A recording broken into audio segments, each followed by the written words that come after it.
नमस्कार। आप सभी का एक बार फिर से स्वागत है हमारे इस चैनल में। आप सभी को चैत्र नवरात्रि के छठे दिन की हार्दिक शुभकामनाएं। आइए नवरात्रि के छठे दिन सुनते हैं माँ दुर्गा के छठवें स्वरूप की वो महान गाथा। नव दुर्गा के 9 स्वरूपों में देवी के छठे रूप को देवी कात्यायनी के नाम से पूजा जाता है। माँ कात्यायनी की पूजा नवरात्रि के छठे दिन यानी षष्ठी को बड़े धूमधाम से की जाती है। देवी की महिमा को लेकर 2 कथाएं हिंदू धर्म में बहुत प्रचलित है। देवी के इस स्वरूप की महत्तम कथा ऋषि कात्यायन से जुड़ी होने के कारण उनका नाम कात्यायनी पड़ा। वहीं देवी की महिमा कथा दुराचारी महिषासुर के वध से भी जुड़ी हुई है। आइए सुनते हैं देवी कात्यायनी की कथा। देवी कात्यायनी का स्वरूप बहुत ही उज्जवल और ज्योतिर्मय है। इस स्वरूप में देवी की 4 भुजाएं हैं। इनमें से दाईं तरफ वाली ऊपर की भुजा अभय मुद्रा में है और नीचे वाली भुजा वर मुद्रा में। वहीं बाईं तरफ वाली नीचे की भुजा में तलवार और ऊपर वाली भुजा में कमल का पुष्प सुसज्जित है।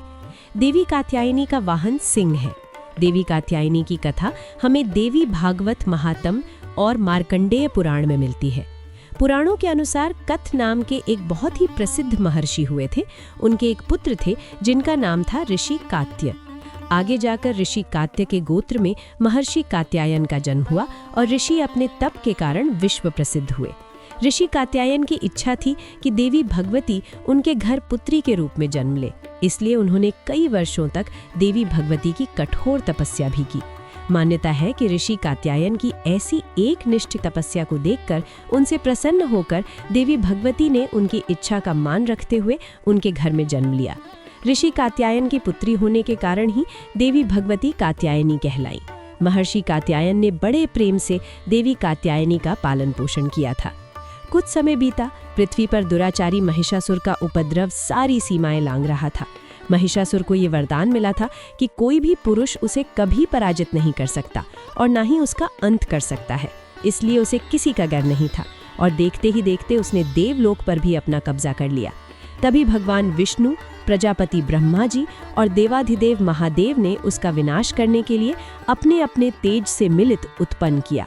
मान्यता है कि महर्षि कात्यायन ने इन देवी की सर्वप्रथम विधिवत पूजा की थी, इसलिए देवी को कात्यायनी नाम से जाना गया। वहीं देवी कात्यायनी से जुड़ी एक और पौराणिक कथा के अनुसार देवी की उत्पत्ति महर्षि कात्यायन के यहाँ अश्विन महीने में कृष्ण चतुर्दशी को हुई थी। इसके बाद महर्षि ने शुक्ल सप्तमी, अष्टमी और नवमी तक देवी की अपने आश्रम में विधिवत पूजा अर्चना की और दशमी को देवी के इस स्वरूप ने महिषासुर का वध किया था। यही कारण है कि देवी के इस स्वरूप को देवी कात्यायनी के नाम से जाना गया था। महिषासुर का अंत करने के कारण देवी को महिषासुर मर्दानी के नाम से भी जाना गया। दोस्तों, माना जाता है कि देवी दुर्गा का ये स्वरूप अमोघ फलदायिनी है।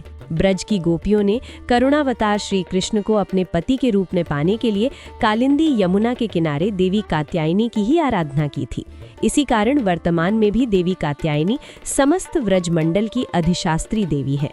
स्कंद पुराण में देवी कात्यायनी के बारे में उल्लेख मिलता है कि उनकी उत्पत्ति परमेश्वर के सांसारिक क्रोध से हुई थी। नवरात्रि के छठे दिन देवी दुर्गा के इस स्वरूप की पूजा मनुष्य के जीवन में काफी महत्व रखती है। ऐसी मान्यता है कि देवी कात्यायनी की पूजा में लाल और सफेद रंग के कपड़े पहनना बहुत शुभ होता है। मान्यता ये भी है कि माँ कात्यायनी के चरणों में अपना सब कुछ समर्पित करने से उनकी आराधना करने वाले भक्तों को उनके दर्शन प्राप्त होते हैं। देवी के इस स्वरूप के पूजन से भक्तों में एक अद्भुत शक्ति का संचार होता है। देवी कात्यायनी का ध्यान गोधूली बेला में किया जाना चाहिए। देवी कात्यायनी का आराधना मंत्र है ओम देवी कात्यायने नमः, अर्थात ओमकार के जैसे निर्विकार स्वरूप वाली देवी कात्यायनी की कृपा और शुभ दृष्टि हम पर बनी रहे। हम उन्हें बारंबार नमस्कार करते हैं। दोस्तों, मान्यता है कि देवी कात्यायनी को शहद बहुत प्रिय है, इसलिए नवरात्रि के छठे दिन देवी कात्यायनी की पूजा में शहद या शहद से बनी चीजों का भोग लगाना चाहिए। अब मैं आपको बताती हूँ देवी कात्यायनी की पूजा विधि। सबसे पहले सुबह जल्दी उठकर स्नान करें और साफ वस्त्र धारण करें। हाथ में फूल लेकर माता कात्यायनी का स्मरण करें और पूजा करने का संकल्प लें। पूजा के स्थान को गंगा जल से शुद्ध कर लें। अब पूजा स्थल पर माँ कात्यायनी की मूर्ति या चित्र को स्थापित करें। माँ कात्यायनी को रोली, कुमकुम, हल्दी, अक्षत और चंदन का तिलक लगाएं। पीले फूल, शहद, फल और मिष्ठान का भोग लगाएं। उसके बाद घी का दीपक जलाएं, देवी के मंत्रों का जाप करें। दुर्गा सप्तशती के 6ठे अध्याय का पाठ करना इस दिन शुभ माना गया है। अंत में मां कात्यायनी की कथा पढ़कर उनकी आरती करें और अपने परिवार की सुख समृद्धि की प्रार्थना करें। पूजा में हुई कोई भी भूल के लिए क्षमा याचना करें। फिर मां को लगाए गए भोग या प्रसाद को सबके साथ बांटकर खाएं। देवी कात्यायनी की विधिवत पूजन के बाद महादेव की भी पूजा करने की मान्यता है। देवी दुर्गा के कात्यायनी अवतार की कथा हमें ये सीख देती है कि अगर भक्ति और संकल्प सच्चा हो तो परम प्रकृति की कृपा सदैव हम पर बनी रहती है।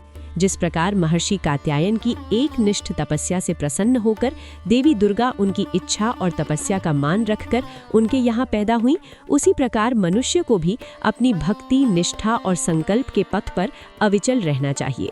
तो ये थी आज की कथा। आपको आज की ये कथा कैसी लगी कमेंट करके ज़रूर बताएं। वीडियो अच्छी लगी हो तो लाइक ज़रूर करें और आपने अभी तक हमारे चैनल को सब्सक्राइब नहीं किया हो तो सब्सक्राइब ज़रूर करें। धन्यवाद।